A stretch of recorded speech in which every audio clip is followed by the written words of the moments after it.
കടലിലിറങ്ങുന്ന ഓരോ മത്സ്യത്തൊഴിലാളികൾക്കും ആ ഭാഗത്തു കൂടി ഇറങ്ങാൻ, പ്രത്യേകിച്ച് അങ്ങോട്ട് കടക്കുമ്പോഴും കടലിലേക്ക് കടക്കുമ്പോഴും തിരിച്ച് കരയിലേക്ക് ആ ഭാഗത്തു കൂടി വരുമ്പോഴും ജീവൻ തിരികെ കിട്ടുമോ എന്ന വലിയ രീതിയിലുള്ള ആശങ്കയാണ്. ശരിക്കും ആ ആശങ്കയ്ക്ക് ഒരുപക്ഷെ നമുക്ക് മുതലപ്പൊഴി എന്ന പേരുകൂടി വിളിക്കാം.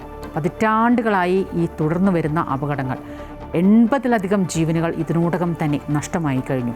ഈ സർക്കാരുകൾ മാറി മാറി വരുന്നു, വാഗ്ദാനങ്ങൾ, പ്രഖ്യാപനങ്ങൾ ഇതെല്ലാം ഉണ്ടാകുന്നു. പക്ഷേ അപകടങ്ങൾക്ക് മാത്രം ഇനിയും പരിഹാരമായിട്ടില്ല.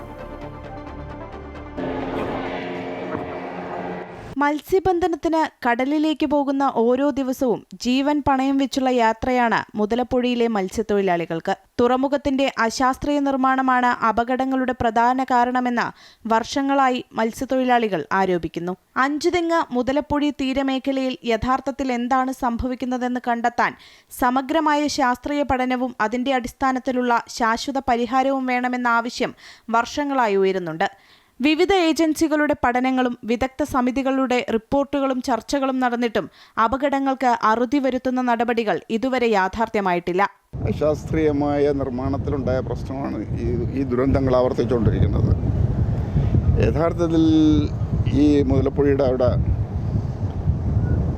ഈ സൈഡിലുള്ള പുലിമുട്ടുകളുടെ തന്നെ നീളം കൂട്ടി, ഇതിൻ്റെ വീതി കൂട്ടി, ആഴവും കൂട്ടേണ്ടതാണ്. ഒരു 4 മീറ്റർ താഴ്ച ഉണ്ടെങ്കിൽ മാത്രമേ, ഈ മുഖത്ത് 4 മീറ്റർ താഴ്ച ഉണ്ടെങ്കിൽ മാത്രമേ അപകടരഹിതമായിട്ട് യാനങ്ങൾക്ക് പോവുകയും വരികയും ചെയ്യാം. ഓരോ അപകടവും ഒരു കുടുംബത്തിന്റെ അത്താണി നഷ്ടമാകുന്നതിന്റെ വേദനയാണ്.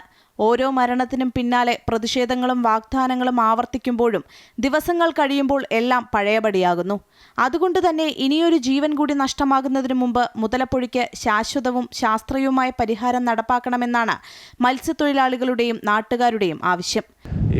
ഇനിയും ഇത് ഉണ്ടാവാതിരിക്കാൻ ഇതിനുള്ള സ്ഥിരം സംവിധാനം, ഇത് മണ്ണ് ട്രഡ്ജിങ് സ്ഥിരം സംവിധാനം ഉണ്ടാവണം. അതുപോലെ തന്നെ ഇവിടെ ഇങ്ങനെ സംഭവിച്ചു തത്സമയം രക്ഷപ്പെടുത്താൻ വേണ്ടിയുള്ള നല്ല പരിശീലനമുള്ള മുങ്ങൽ വിദഗ്ധർ ഇവിടെ ഗവൺമെൻറ് പ്രത്യേകം നിയമിച്ചാൽ ഇത്തരത്തിലുള്ള പല മത്സ്യത്തൊഴിലാളികളെയും ജീവൻ ചിലപ്പോൾ രക്ഷപ്പെടുത്തിയെടുക്കാൻ കഴിയുമെന്നുള്ളതാണ്.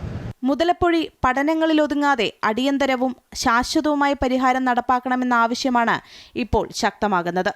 അനേകം ജീവനുകൾ വിഴുങ്ങിയ ഈ അപകട മേഖലയെ സുരക്ഷിതമാക്കാൻ വർഷങ്ങളായി പഠനങ്ങളും ചർച്ചകളും വാഗ്ദാനങ്ങളും നടന്നെങ്കിലും ഇന്നും ശാശ്വതമായൊരു പരിഹാരം യാഥാർത്ഥ്യമായിട്ടില്ല.